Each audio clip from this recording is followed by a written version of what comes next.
Marley was dead, to begin with. There's no doubt whatever about that.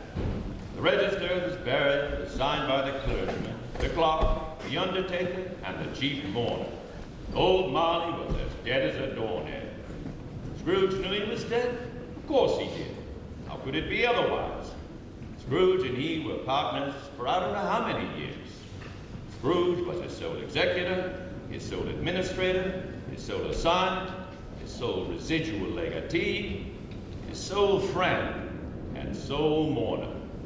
And even Scrooge was not so dreadfully cut up by the sad event, but that he was an excellent man of business on the very day of the funeral, and solemnized it with an undoubted bargain. Scrooge never painted out old Marley's name. There it stood, years afterwards, above the warehouse door. Scrooge and Marley. The firm was known as Scrooge and Marley. Sometimes people knew the business, called Scrooge, sometimes Marley, but he answered to both names. It was all the same to him. No, but he was a tight-fisted hand at the grindstone, Scrooge. A squeezing, wrenching, grasping, scraping, clutching, covetous old sinner, hard and sharp as flint, from which no steel had ever struck out generous fire, secret and self-contained, and solitary as an oyster. The cold within him froze his features, nipped his pointed nose, shriveled his cheeks, stiffened his gait, made his eyes red, his thin lips blue, and spoke out shrewdly in his grating voice. A frosty rime was on his head, and on his eyebrows, and his wiry chin. He carried his own low temperature always about with him. He iced his office in the dog days, and didn't thaw it 1 degree at Christmas. Once upon a time, of all the good days in the year, Christmas Eve, old Scrooge sat busy in his counting house. It was cold, bleak, biting weather, foggy withal, and he could hear the people in the court outside wheezing up and down, beating their hands upon their breasts and stamping their feet upon the paving stones to warm them. The city clocks had only just gone 3. It was quite dark already. It had not been light all day, and candles were flaring in the windows of the neighboring offices like red smears upon the palpable brown air. The fog came pouring in at every chink and keyhole, and was so dense without that although the court was of the narrowest, the houses opposite were mere phantoms. The door of Scrooge's counting house was open, that he might keep his eye upon his clock, who, in a dismal little cell beyond, a sort of tank, was copying letters.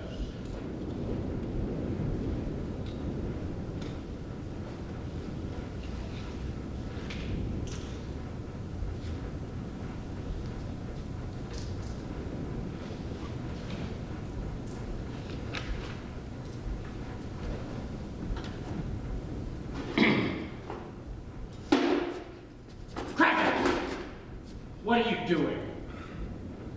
It's so cold in here, sir. I can hardly hold my pen. I was but getting a small piece of coal for my fire. Coal costs money, Cratchit, a great deal of money. More coal today, and you and I must part. Work fast, your fingers will warm soon enough.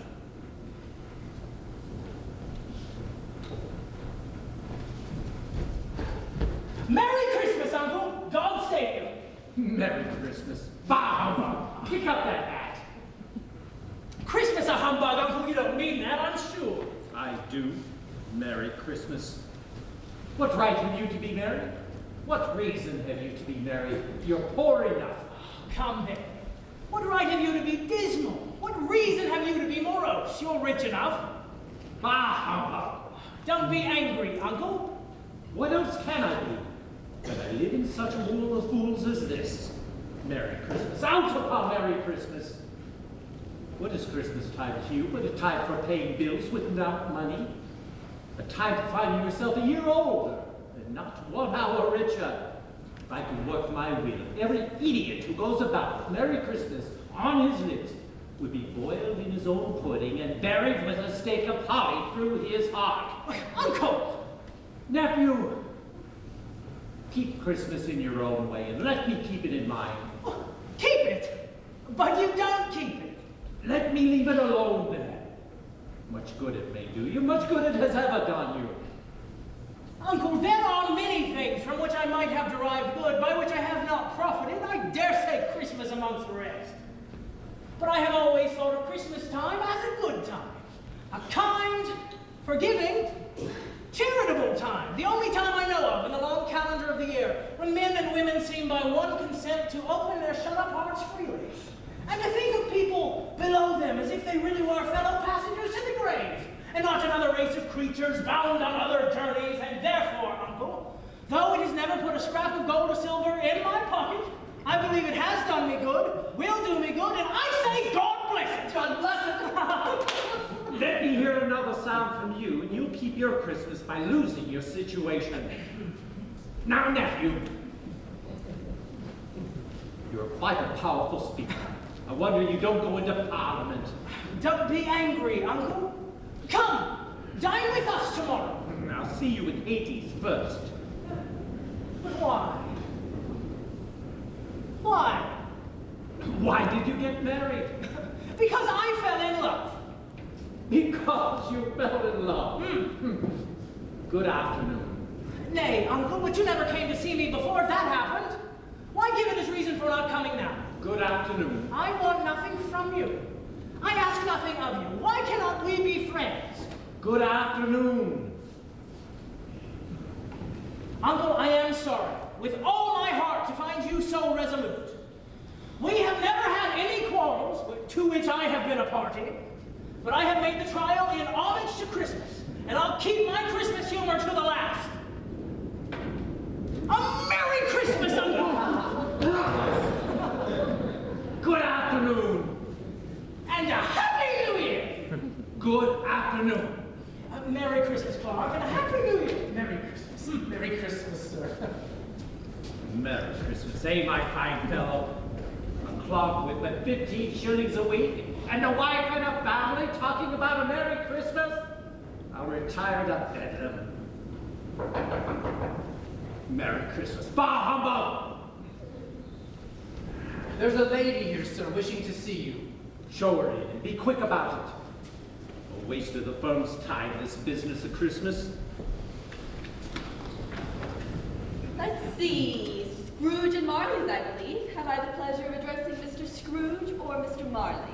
Mr. Marley has been dead these 7 years. He died 7 years ago this very night. We have no doubt his liberality is well represented by his surviving partner. At this festive season of the year, Mr. Scrooge, it is more than usually desirable that we should make some slight provision for the poor and destitute who suffer greatly at this present time. Many thousands are in want of common necessities. Hundreds of thousands are in want of common comfort, sir. Are there no prisons? Plenty of prisons. And the union workhouses, are they still in operation? They are still. I wish I could say they are not. The treadmill and the poor law are in full effect then? Both very busy, sir.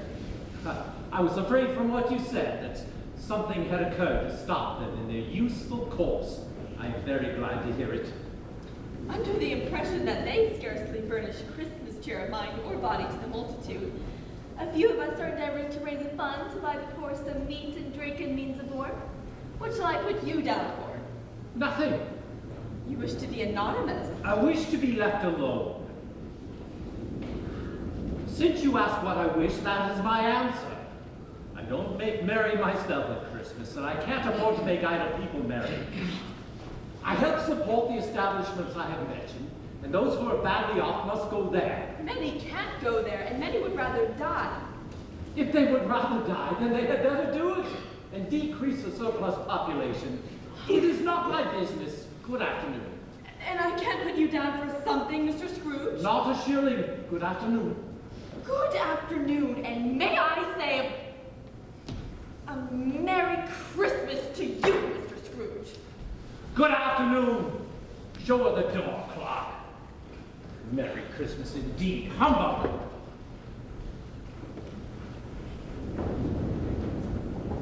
May I have a candle, sir? It's quite dark and it's hard to see my copy. A candle? Put your nose to it, man. A candle? Back to your desk and be quick about it. You'd better sharpen your sight. your eyes are failing, there are clocks aplenty looking for situations. Yes, sir.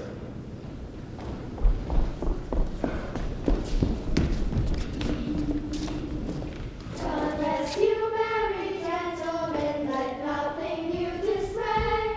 Remember Christ our Savior. Get out of here, you little ruffians! Away with you, I'll take you!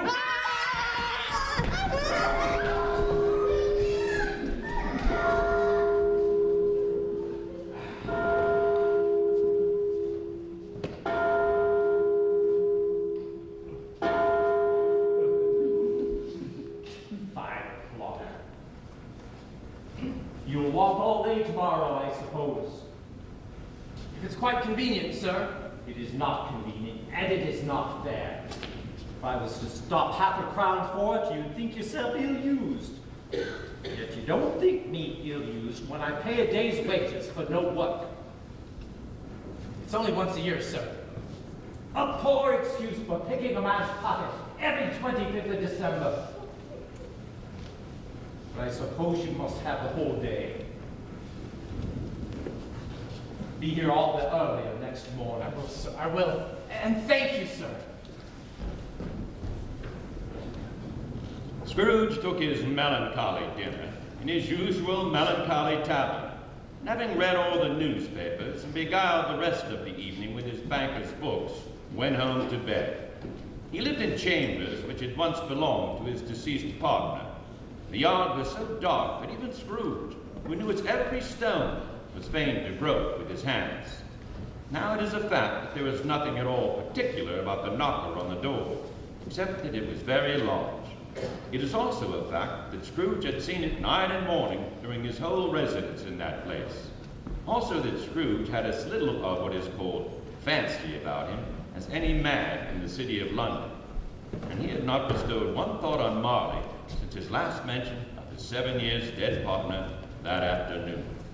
Then let any man explain to me, if he can, how it happened that Scrooge, having his key in the lock of the door, saw in the knocker, without its undergoing any intermediate process of change, not a knocker, Marley's face.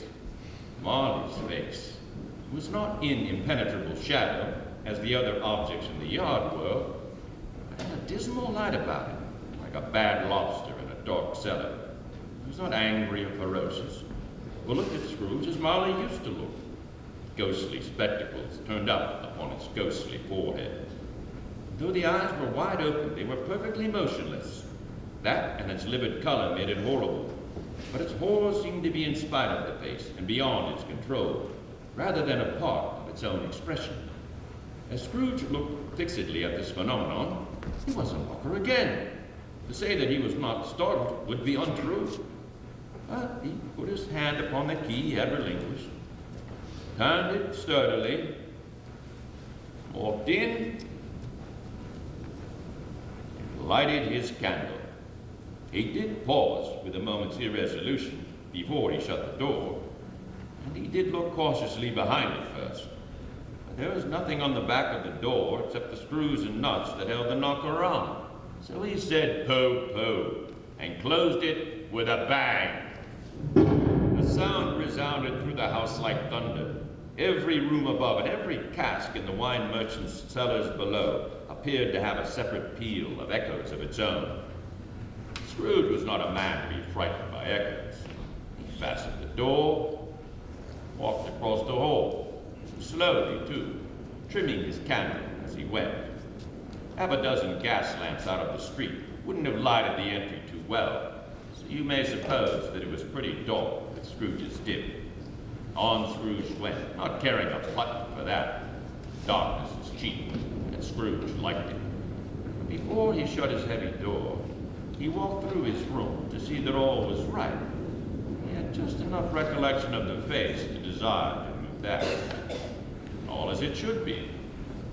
Nobody under the table. Nobody under the chair. Small fire in the grate. Spoon and basin ready. And the little saucepan of gruel. The Scrooge had a cold in his head. Upon the hearth. Nobody under the bed. Nobody in his dressing gown. To was hanging up in a suspicious attitude. Quite satisfied,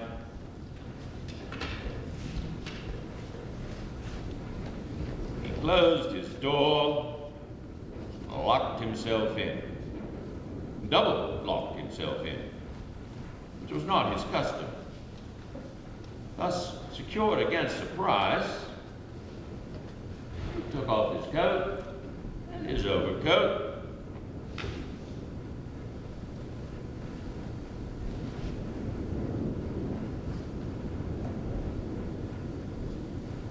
put on his dressing gown and his nightcap, and walked toward the fire to take his gruel. It was a very low fire indeed, nothing on such a bitter night. He was obliged to sit close to it and brood over it before he could extract the least sensation of warmth from such a handful of fuel.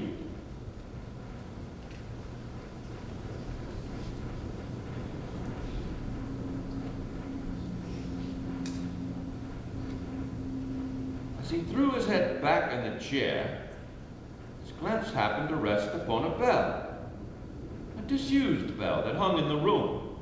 It was with great astonishment and with a strange, inexplicable dread that as he looked, he saw this bell begin to swing.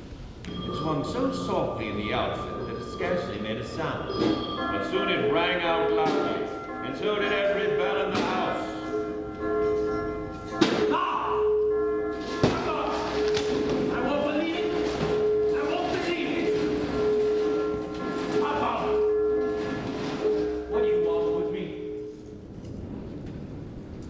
Much. Who are you? Ask me who I was. Who were you then, in particular, for a shade? In life, I was your partner, Jacob Martin. Can you sit down? I can. Do it then.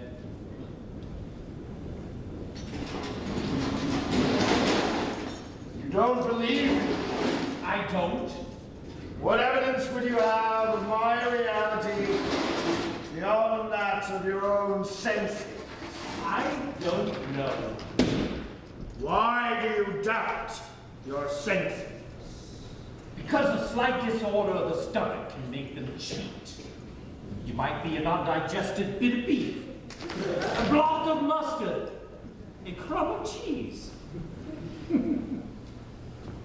a fragment of an underdone potato.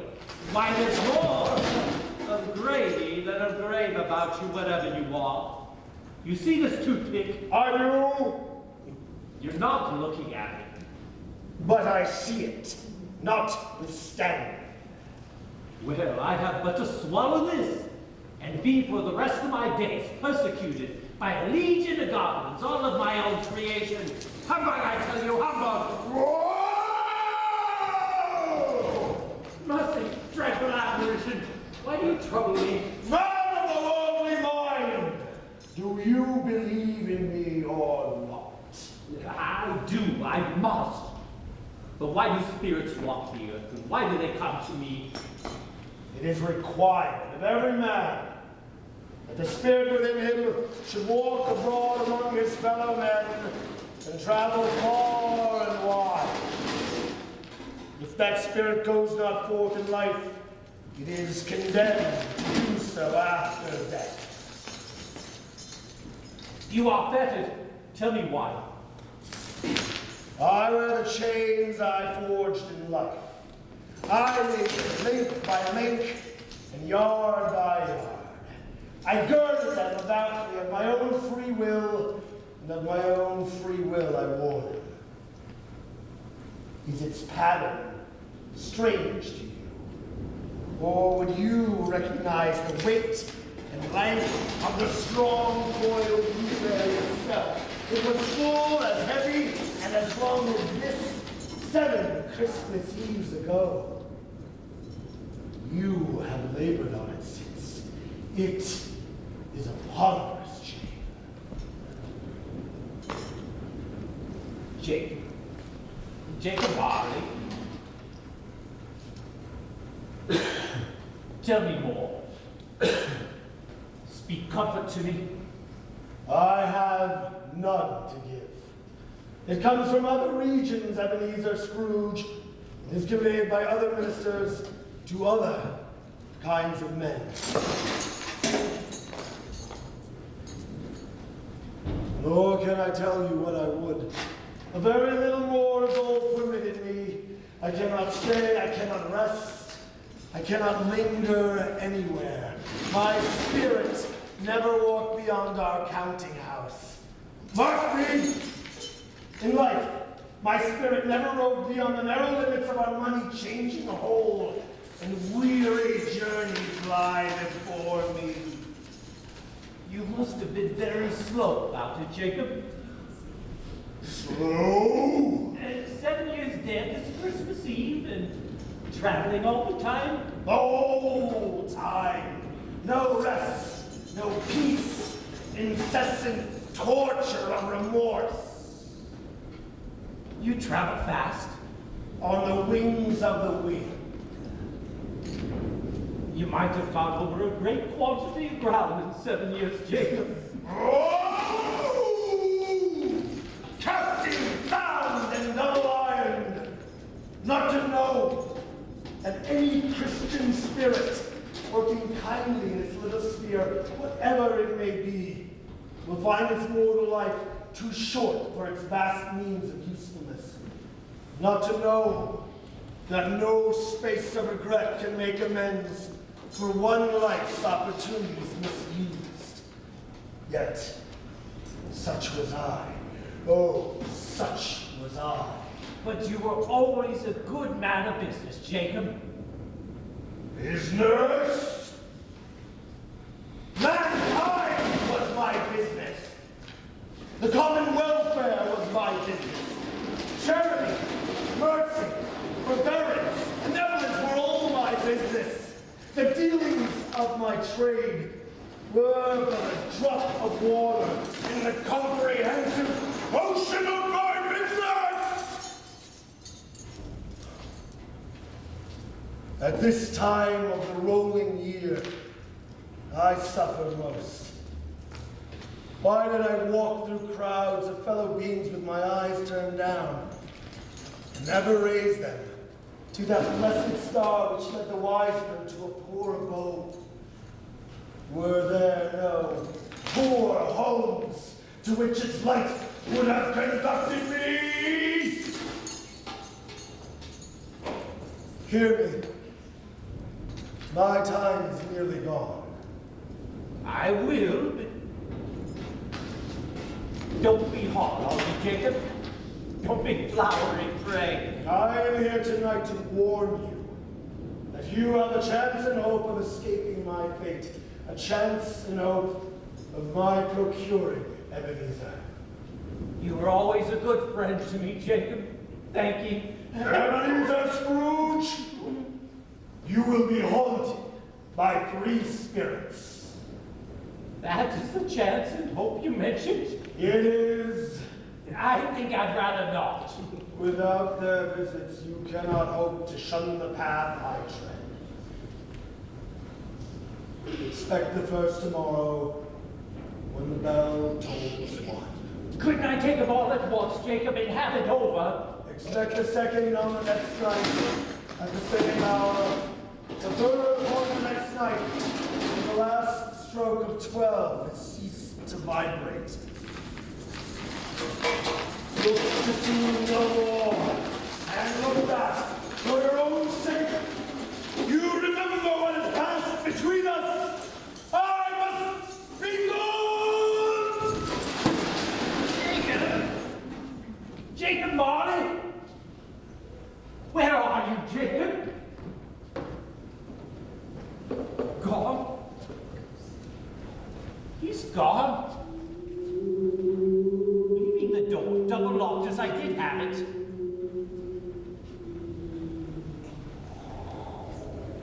Jacob Marley's ghost. Bah!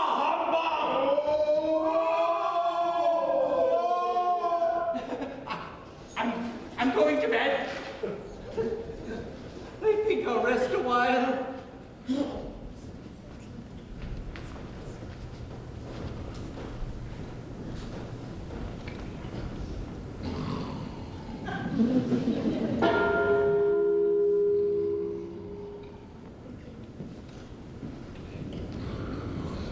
Ebenezer Scrooge. Who calls my name? How come you here? Are you the spirit whose coming was foretold to me? You are but a child. You look to be 8 years old, yet you are a child. With rosy cheeks? Who and what are you? I am the ghost of Christmas past. Long past. No, your past. What business brings you here? Your welfare, Ebenezer Scrooge, and your reclamation. Come, take heed. Give me your hand and walk with me. No, spirit, lead me not through yonder window. I am but a mortal and liable to fall. Bear but a touch of my hand. There. And you shall be upheld in more than this. Come with me, Ebenezer Scrooge. They passed through the wall and stood upon an open country road with fields on either hand. The city had entirely vanished. Not a vestige of it was to be seen. The darkness and the mist had vanished with it. For it was a clear, cold winter day with snow upon the ground. Look about you, Ebenezer. Do you know this place? Good heaven, know it? Why, I was a boy here. There is the very building where I went to school. We will go on. Your lip is trembling. And what is that upon your cheek? A pimple. Lead on, spirits, where you will. You know the way. Know the way. I can walk it blindfolded. Strange to have forgotten it for so many years. Let us go on. Here, behind this very door, is your old schoolroom. And yonder boy sitting at his desk, left all alone on Christmas Day. Poor, solitary child, alone, at Christmas time. Spirit, it is I, Ebenezer Scrooge. And the book that I am reading is Ali Baba. All the characters my books came to share Christmas with me. Ali Baba, Robinson Crusoe, Black Man Friday, running through the sand. Poor boy. Now I wish, but it's too late now. What is the matter? Nothing. There were some children singing a Christmas carol at my door last night. I should like to have given them something, that's all.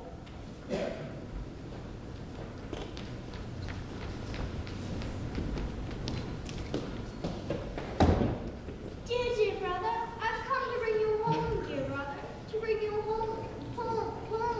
Home, little fan? Yes, home for good and all. Home forever and ever. But Father, Father is so much kinder than he used to be that home was like heaven. He spoke so gently to me one dear night when I was going to bed. I was not afraid to ask him once more if he might come home.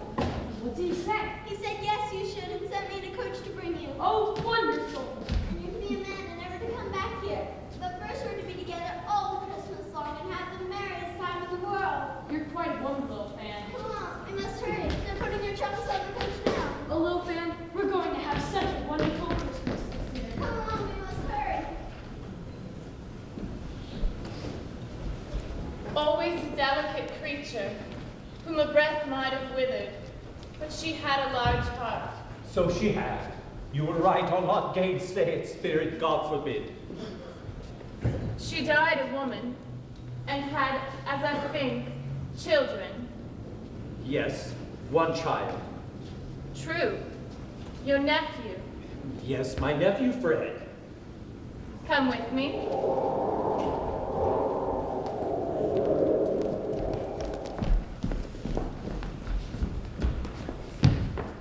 Here we are. Do you know this building? This warehouse? Why, I know it like the back of my hand. I was a boy here. Was I not apprenticed here? Come then, let us peep to the windows. Why, it's old Fezziwig, bless his heart. Old Fezziwig alive again. Yo-ho, it's Christmas Eve, Ebenezer. Yes, sir. Merry Christmas, sir. Christmas Eve, Dick. Yes, sir. Merry Christmas, sir. No more work tonight, my boys. Christmas Eve, Ebenezer. Christmas Eve, Dick. Let's have a dance before a man can say Jack Robinson. Let's have a dance. Yes, let's do. Is the punch ready, Ebenezer? Yes, sir. A big bowl full over at the other end of the warehouse. Is the cake ready, Dick? Right by the punch bowl, sir. The biggest cake I've ever seen. Good. Are the fiddlers ready for the dance? All set up and ready for the ball. Give us the word and we'll start the call. Here come Mrs. Fezziwig and the girls.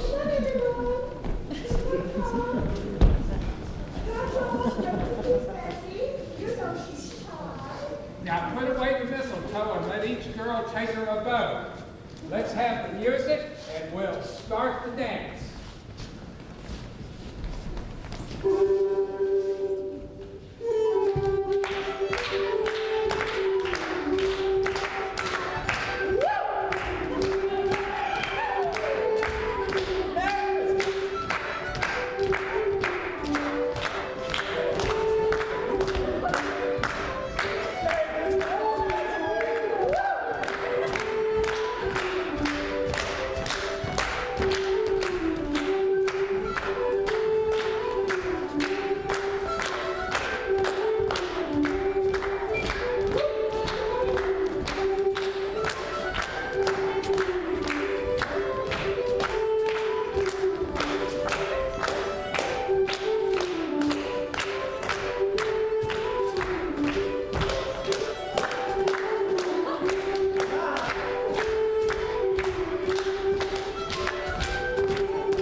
Show these young jackanapes who's a stepping old Fezziwig yet.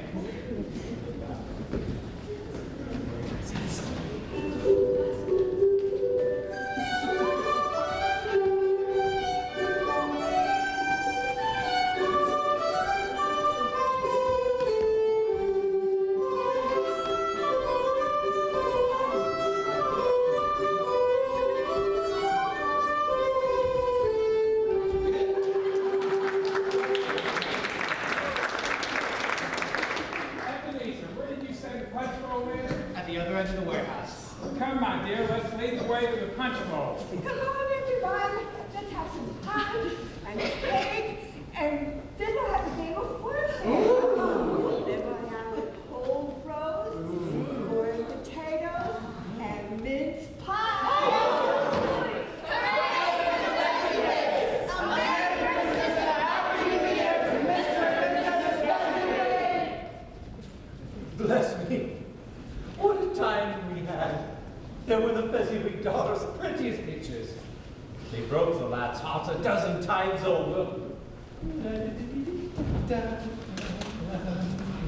A small matter to make these silly folks so full of gratitude.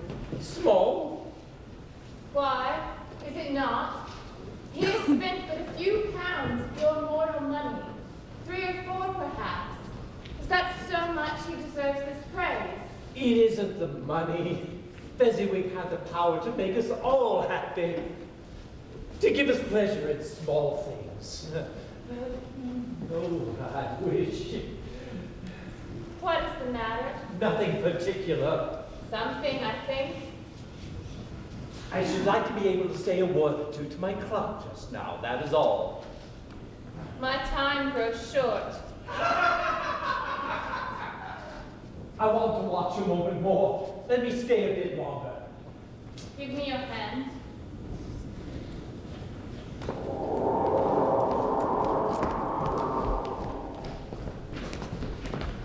Look. No. Stop not here. I pray you, stop not here, spirit. Why not? It is a Christmas past. I once loved a young woman. I prefer not to remember. It matters little to you. Very little. Another idol has displaced me, and if it can cheer and comfort you in time to come as I would have tried to do, I have no just cause to grieve. What idol has displaced you? A golden one. This is the even-handed dealing of the world. There is nothing on which this world is so hard as poverty, and there is nothing which it professes to condemn with such severity as the pursuit of wealth. Dear Ebenezer, you fear the world too much. All your other hopes have merged into the one hope of being beyond the chance of its sordid reproach. The reproach of poverty. I have seen your nobler aspirations fall off one by one until the master passion gain engrosses you, have I not? What then? Even if I have grown so much wiser, what then? I am not changed towards you, am Our contract is an old one. It was made when we were both poor, and content to be so until in good season we could improve our worldly fortune by our patient industry. You are changed. When it was made, Ebenezer, you were another man. I? I was a boy. Our own feelings tell you you are not what you were. I am. That which promised happiness when we were one in heart is fraught with misery now that we are two. How often and how keenly I have thought of this, I will not say. It is enough that I have thought of it and can release you. Have I ever sought release? In words? No, never. What then? A changed nature, and an altered spirit, and another atmosphere of life, another hope at its great end, in everything that made my love of any worth or value in your sight. If this had never been between us, tell me, would you seek me out and try to win me now?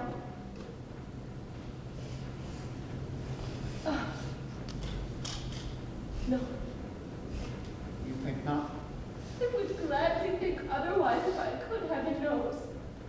But if you were free today, tomorrow, can even I believe that you would choose a dowerless girl?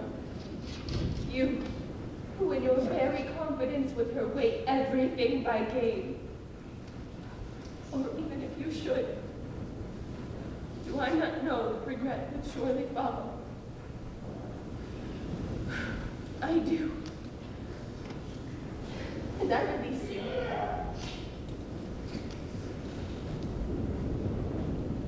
I hope you will be happy in the life you have chosen.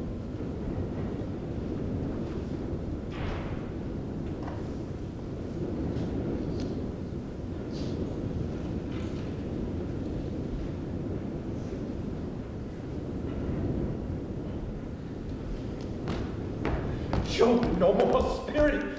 Remove me from this place! Why do you torture me? I told you these were shadows of things that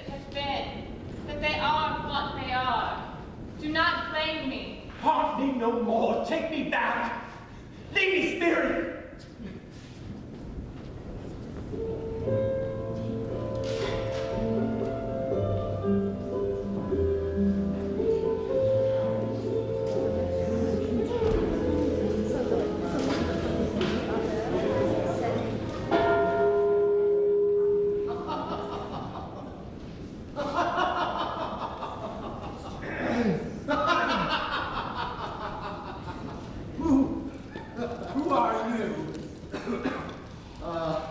I am the ghost of Christmas present. Have you never seen the likes of me before? Never. Are there others? I have over 1,800 brothers. A tremendous family to provide for. Spirit, I give you leave to conduct me where you will. I went forth last night on compulsion and learnt a lesson that is working on me even now. If you have aught to teach me, let me profit by it. Touch my robe, Ebenezer Scrooge.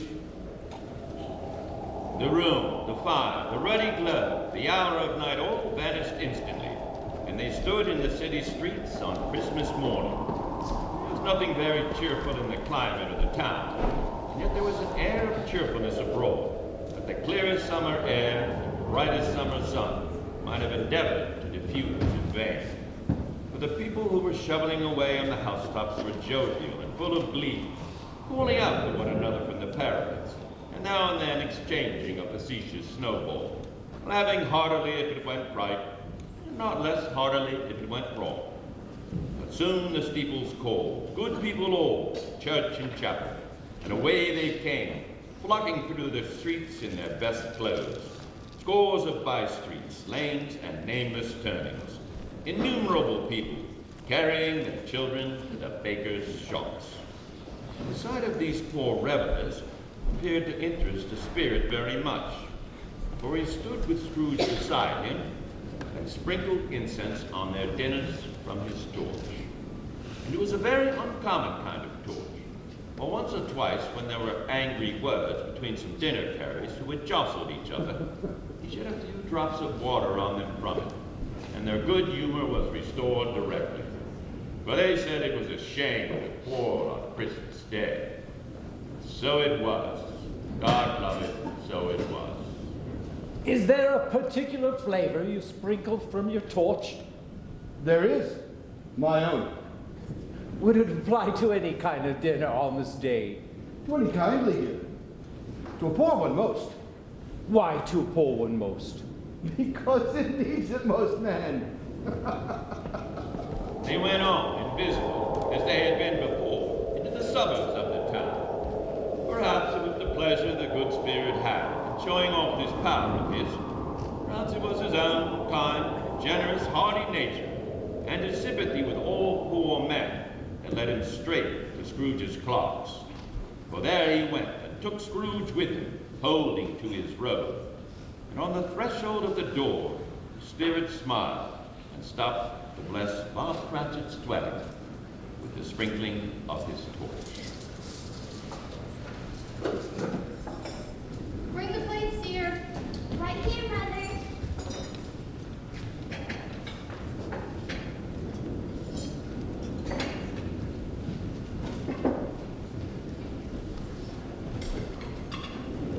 Oh, Mother, I forgot a fork in this plate. Oh, so I did. You place it. I wish they would come on. Oh, here comes Peter Young Mom now. Go to the baker, Mother. Come on. Here's cooking. What wonderful smell it has, Mother. The sage and the onions. Mother, the baker gave me a toy boat. The mat is broken. But tomorrow is still lots of fun with it. Bless your heart, yes. I hope the baker doesn't mix up our goose with some other. How can he? We put Father's name on a package as big as we can print. Blow on the fire, Peter. The potatoes will never boil. I am blowing, Mother. My collar keeps getting in the way, and it will wring goes down my neck. Take off your collar now that you're home from church. No, it's too hard to put it on again. Mother, may I have an apple? I want one too. Not now, children. Go in the kitchen. Yes, Mother. Mother, the taters are jumping against the lid. I think they must be done. Dear Mark, yes. Did you see your precious father and Tiny Tim? Here is dinner almost ready and Bob Cratchit not home from church. And your sister Martha weren't this late last Christmas Day by half an hour. Bob Cratchit, my clock spirit. This is the home of my clock. Such a poor small house and such a family to support on 15 shillings a week. Here's Martha, Mother. Merry Christmas, everyone. Here's Martha, Mother. You're such a goose, Martha. Bless your heart alive, my dear, how late you are. Take off your bonnet and shawl. We had a deal of work to finish up last night. I had quarter this morning, Mother. Very well, so long as you are calm. Have a seat by the fire, my dear, and have yourself a warm. Lord bless you. Yes, Mother. No, was Father coming? Hi, Martha, hi. Hurrah! Hooray for Christmas! Ah! There you are, Tim! Home again! Where's our Martha? Not coming. Not coming? Not coming upon Christmas Day? Here I am, Father. Merry Christmas. Oh, Tim, give her a happy kiss. you are playing tricks on us. We couldn't get along without you at Christmas. Come on, Tim. Let's go see the big pudding. Oh, pudding! Oh, Bob, you're such a silly. You know Martha couldn't miss Christmas at home. She couldn't. Peter, run to the baker's and fetch the goose. Yes, Mother. Martha, help me with the table. Yes, Mother.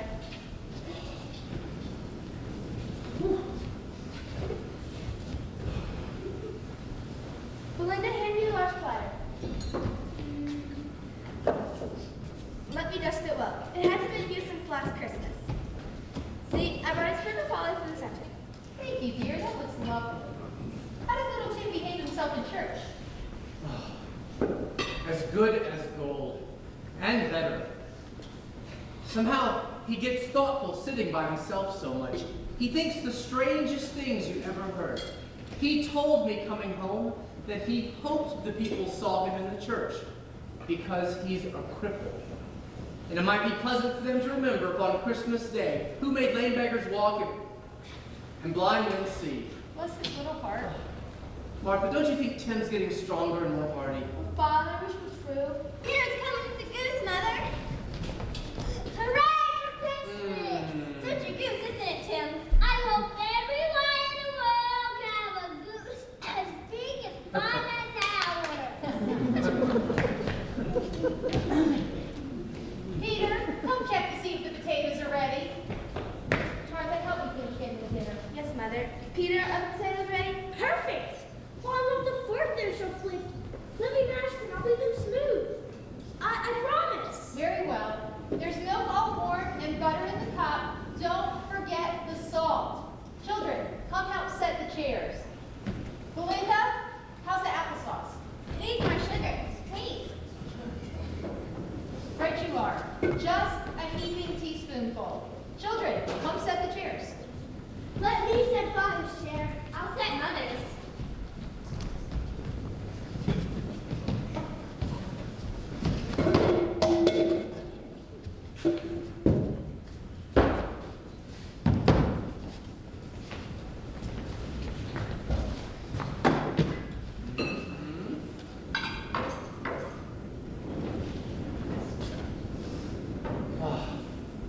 Merry Christmas, my dears.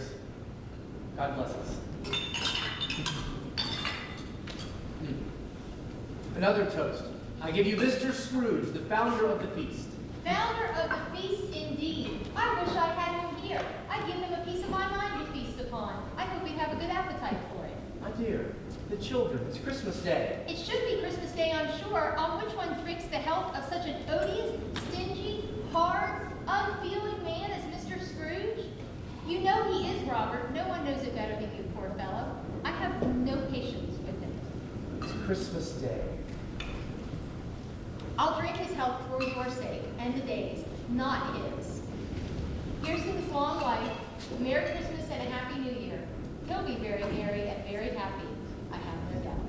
Oh, Merry Christmas and a Happy New Year. God bless us, everyone. Spirit, tell me if Tiny Tim will live. I see a vacant seat in that poor chimney corner. and a crutch without an owner carefully preserved.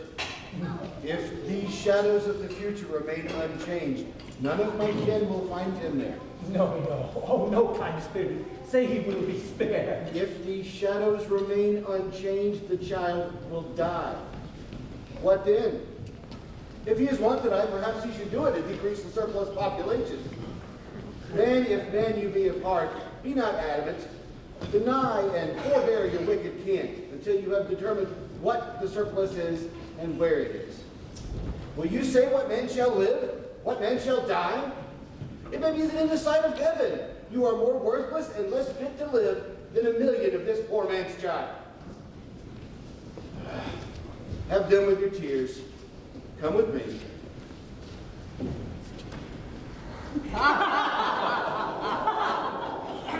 Let's play a game of blind man's bluff. How be it?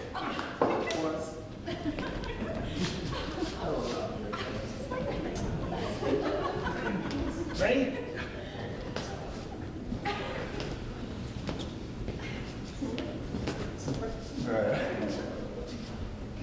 Don't peek. Don't peek.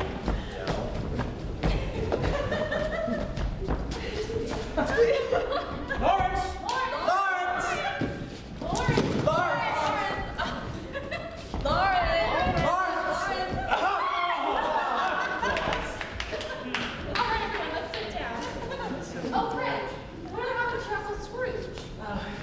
He said that Christmas was a humbug. A humbug, as I live, and he believed it, too. No, you don't mean that. More shame for him, Fred. He's a comical old fellow, that's the truth, and not as pleasant as he might be. However, his offenses carry their own punishment, and I have nothing to say against him. Well, I'm sure he's very rich, Fred. At least you always tell me so. And what of that, my dear? His wealth is of no use to him. He doesn't do any good with it. He doesn't make himself comfortable with it, and he hasn't the satisfaction of thinking he is ever going to benefit us with it. Well, I have no patience with him. Oh, I have. I'm sorry for him. Who suffers by his ill wills? Himself, always. Here he takes it into his head to dislike us, and he won't come dine with us, and what's the consequence? He doesn't lose much of a dinner. Indeed, I think he loses a very good dinner. Fred, you know Ellen is a wonderful cook. The dinner tonight certainly proved that, but what I want to know is, can Ellen sing as well as Fred says she can? Brooke, haven't you ever heard Ellen sing? No! All I've ever heard is Fred singing her praises. Ellen, why don't you lead us in a song? All right, let's all sing Deck the Halls. You ready? Deck the halls with boughs of holly, fa la la la la la la la. 'Tis the season to be jolly, fa la la la la la la. Don we now our gay apparel, fa la la la la la la. Throw the ancient Yuletide carol, fa la la la la la la. Let's play yes and no. Does everyone know how? I don't. Never heard of it. Neither have I. You'll have to teach us. Right, you can sing it. It's very simple. I'll think of something and you try to guess what it is. Anyone may ask a question, but I can only answer yes or no. My answers will give clues as to what it is. All right. I thought of something. Now you may start asking questions. Is it an animal? Yes. Is it a live animal? Yes. Is it a rather disagreeable animal? Oh, yes. Is it a savage animal? Yes. Is it an animal that growls and grunts? Yes. Does it talk sometimes? Yes. Does it live in London? Yes. Does it walk about the streets? Yes. Oh, I got it. It's a horse. No. A cow? No. Is it a bull? No. A tiger? No. Ellen, really, tigers don't walk the streets of London. Oh, that's right, they don't. It's a pig. No. A bear? No. I have found it out. I know what it is, Fred. I know what it is. And what is it? It's your Uncle Scrooge. Yes. Oh, Fred, that's hardly fair. I guessed a bear and you said no. That answer should have been yes. You misled us. Oh, and I guessed a pig. That should have been right. Let's all have some more punch. Well, anyway, Uncle Scrooge has given us plenty of merriment. And I say a Merry Christmas and a Happy New Year to the old man, whatever he is. A Merry Christmas and a Happy New Year to Mr. Scrooge.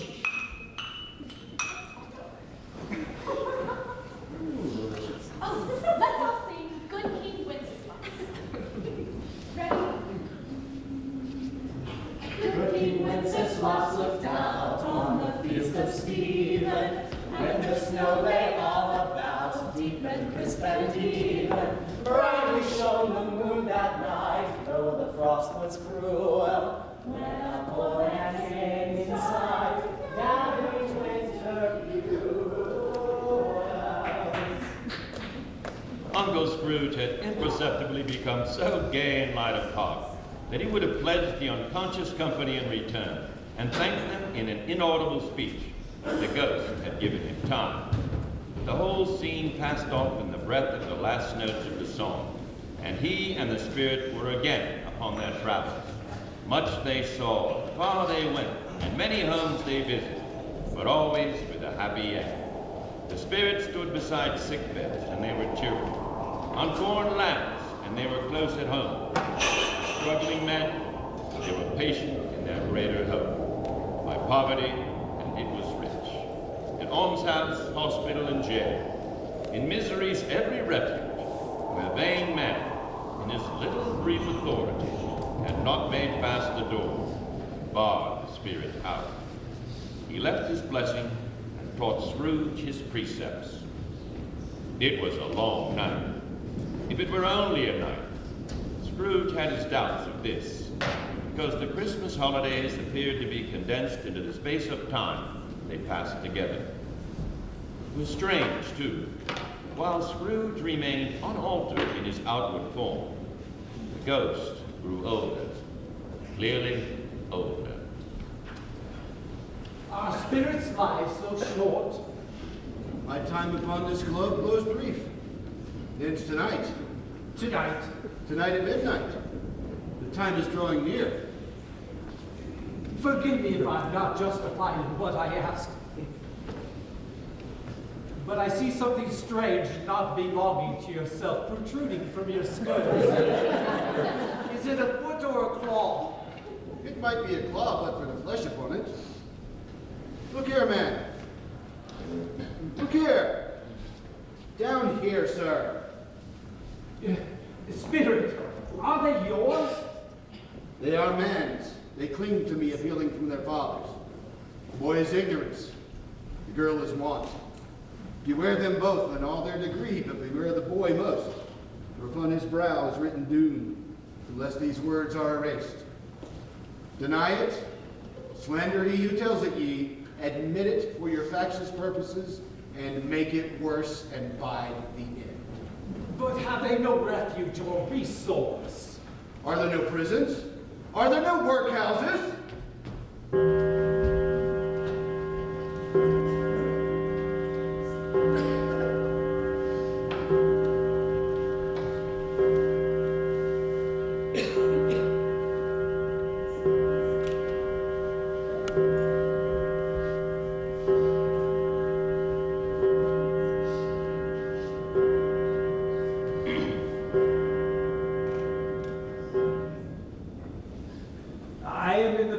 Of the ghost of Christmas yet to come. You are about to show me shadows of things that have not happened, but will happen in the time before us. Is that so, Spirit? Ghost of the future, I fear you more than any specter I have seen. But as I know it is your purpose to do me good, and as I hope to live to be another man from what I was, I am prepared to bear you company. And I do it with a thankful heart. Will you not speak to me? Lead on, Spirit. The night is waning fast, and it is precious time to me, I know. Lead on. No, I don't know much about it either way. I only know he's dead. When did he die? Last night in his sleep, I believe. I wonder what was wrong with him. I thought he'd never die. God knows. What has he done with his money? He's left it to the company, perhaps. All I know is he hasn't left it to me. It's going to be a rather cheap funeral, for in my life, I don't know anyone to go. Suppose we make up a party and volunteer. I don't mind going if a lunch is provided, but I must be fed if I go. Well, I am the most disinterested among you. After all, I never wear black gloves and I never eat lunch. But I will offer to go if anybody else will. I'm not at all sure I wasn't his most particular friend. Why, we always used to stop and speak whenever we met. Bye-bye. Let me know if you decide to attend. We will, but it's not likely. They left the busy scene and went into an obscure part of the town where Scrooge had never penetrated before, although he recognized its situation and its bad repute. The ways were foul and narrow, the shops and houses wretched, the people half-naked, drunken, slipshod, ugly. Alleys and archways, like so many cesspools, disgorged their offenses of smell and dirt and life on the straggling streets, and the whole quarter reeked with crime, filth, and misery. Far in this den of infamous resort, there was a lowbrow, beetling shop below a penthouse roof, where iron, old rags, bottles, bones, and greasy oil were brought. Inspector, where do you need me? What possible business have we here in this poor district, among rag pickers and poor creatures of the half-world? Merciful heaven, what is this? Here, old Joe. Here's a chance of having all three met here without meaning it. You couldn't have met in a better place. We're well matched. Come in. Looks like you've had good pickings. What odds then? What odds, Mrs. Dilber? Every person has a right to take care of themselves. He always did. That's true. Never man more so. And don't stand staring as if you was afraid, woman. Who's the wiser? We're not going to pick holes in each other's coats, I suppose. No.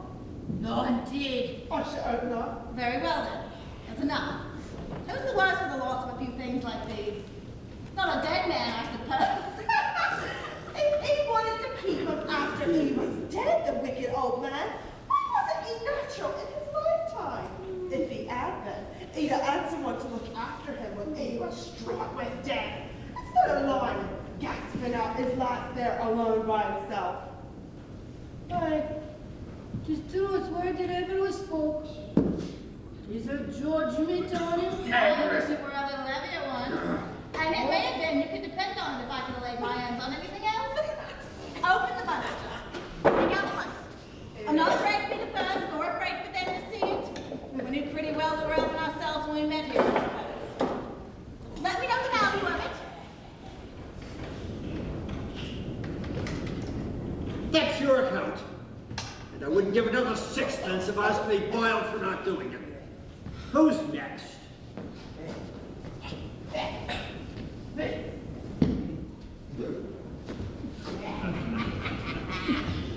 Joe.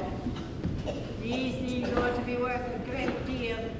Some of the old man's best belongings. Indeed, as if I didn't know the value of things. Ha! There's your account, Mrs. Dilber. He always gives too much to the ladies. It's a weakness of mine, and that's the way ever with me, son. That's your account. If you ask me for another penny, I'll repent of being so liberal and knock off half a crown. Open my bundle, Joan. It ought to be worth a pretty penny. And you can be as liberal as you like, Joan. What do you call these? Bed curtains? Aye, bed curtains. You don't mean to say you took them down, rings and all, with him lying there dead? I certainly do. Why not? You are born to make your fortune, and you'll certainly do it. I certainly shan't hold my hand, not when I can get anything in it by reaching it out. For sake of such a man as he was, I promise you. Don't drop tallow on those blankets now. His blankets? Whose else's do you think? Is it likely to take cold without them, I dare say? I hope he didn't die of anything catching, eh? Don't you be afraid of that. I ain't so fond of his company that I'd loiter about for things such as these. You can look through that shirt till your eyes ache, and you won't find a hole in it, nor a threadbare place. It was the best he had, and a fine one too. He'd have wasted it if it hadn't been for me. What do you call wasting of it? Putting it on it to be buried in, to be sure. Someone was fool enough to do it, but I took it off again. A calico ain't good enough for such a purpose. It isn't good enough for anything. It's quite as becoming to the body. It can't be any uglier than he did in that one. This is the end of it, you see. He frightened everyone else away from him while he was alive. To profit us when he was dead! This is a fearful place. In leaving it, I will not leave its lesson, trust me. Let us go. He joined it once again, and wondering why and whither he had gone, accompanied it until they reached an iron gate. He paused to look round before entering. A churchyard. Here then the wretched man whose name he had now to learn lay underneath the ground. It was a worthy place, walled in by houses, overrun by grass and weeds, the growth of vegetation steady, not light, choked up with too much burying, fat with repleted appetite, a worthy place. The spirit stood among the graves and pointed down to one. Spectre, before I draw near the grave on which you stand, answer me one question. Are these the shadows of things that will be, or are they shadows of things that may be only? Men's courses will foreshadow certain ends to which, if perseveringly, they must lead. But if the courses be departed from, the ends will change. Say it is thus with what you show me. No, Spirit, hear me. I am not the man I was. I will not be the man I must have been before this intercourse. Why show me this if I am past all hope? Good Spirit, assure me that I yet may change the shadows you have shown me by an altered life. I will honor Christmas in my heart and try to keep it all the year. I will live in the past, the present, and the future, and the Spirit's altar shall strive within me. I will not chuck out the lessons that they teach. Tell me, I may sponge away the writing on this stone. In his agony, he caught the spectral hand. It sought to free itself, but he was strong in his entreaty and detained it. The spirit, stronger yet, repulsed him. Holding up his hands in one last prayer to have his fate reversed, he saw an alteration in the phantom's hood and dress. It shrunk, collapsed, and dwindled down into a bedpost. Yes, and the bedpost was his own. His bed was his own. The room was his own. Best, happiest of all, the time before was his own to make amends. I don't know what to do. Light as an angel. I'm as merry as a schoolboy. I'm as giddy as a drunken man. Merry Christmas to everybody! Happy New Year to all the world! Hello! Hello! There's the saucepan that the gruel was in. There's the door by which the ghost of Jacob Marley entered. And there's the corner where the ghost of Christmas present was. And there's the window I went through with the spirits. It's all right. It's all true. It all happened.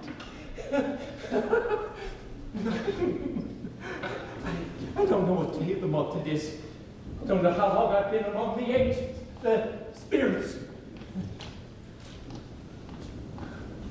I don't know anything. I am quite a baby. Never mind, I don't care. I'd rather be a baby. Oh, hello. Hello there.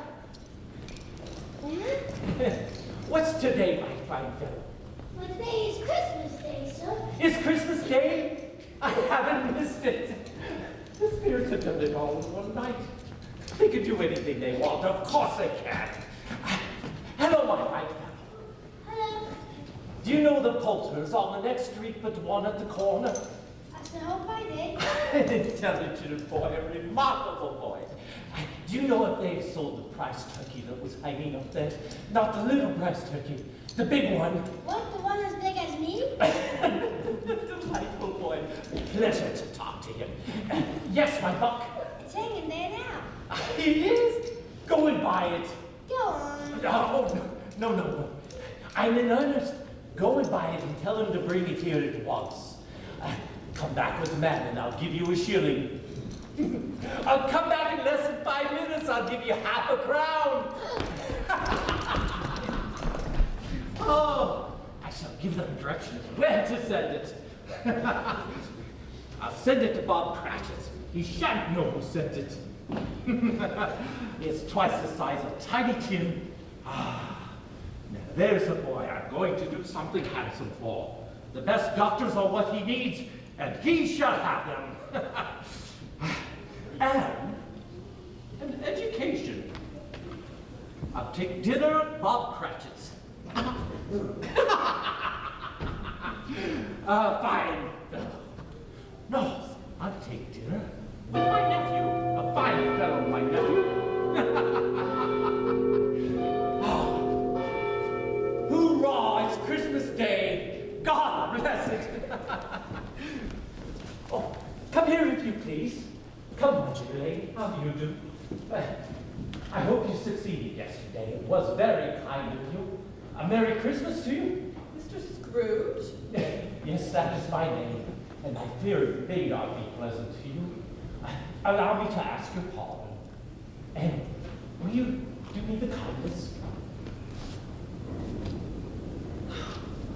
Lord bless me, my dear sir. Are you serious? If you please, not a shilling less.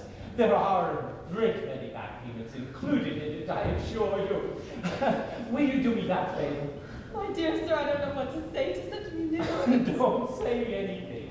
Just come and see me. Will you come and see me? I will. I certainly will, and a Merry Christmas to you. Thank you. I am much obliged to you. Thank you 50 times. Bless you. You went to church and walked about the streets and watched the people hurrying to and fro and found that everything could yield him pleasure. He had never dreamed that any walk, that anything would give him so much happiness. In the afternoon, he turned his steps towards his nephew's house. He passed the door a dozen times before he had the courage to go up and knock. But he made a dash and did it. "Brethren," said Scrooge, "dear heart alive, how his niece by marriage started." "Bless my soul," cried Fred. "Who's that?" "It's I, your uncle's fruit. I have come to dinner. Will you let me in, Fred?" Let him in? It is a mercy he didn't shake his arm off. He was at home in 5 minutes. Nothing could be heartier. His niece looked just the same. So did everyone when they came. Wonderful party, wonderful games, wonderful unanimity, wonderful happiness. But he was early at the office next morning. Oh, he was early there. If he could only be there first and catch Bob Cratchit coming later, that was the thing he had set his heart upon. And he did. Yes, he did. Clock struck 9. No Bob. A quarter past. No Bob.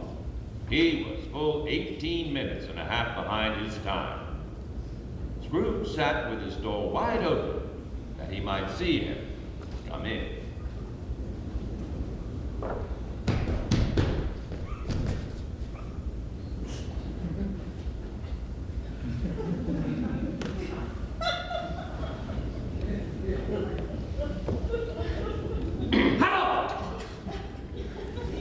you mean by coming here at this time of day?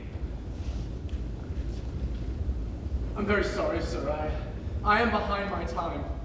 You are? Yes, I think you are. Step this way, if you please. It's only once a year, sir. It shall not be repeated. I was making rather merry yesterday, sir. Now, I will tell you what, my friend. I am not going to stand for this sort of thing any longer. Therefore, I am about to raise your salary. Oh, a Merry Christmas, Bob. A merrier Christmas than I have given you in many a year. I will raise your salary and endeavor to assist your struggling family, and we will discuss your affairs this very afternoon over a Christmas bowl of smoking bishop, Bob. Make up the fires and buy another coal scuttle before you dot another I, Bob Cratchit.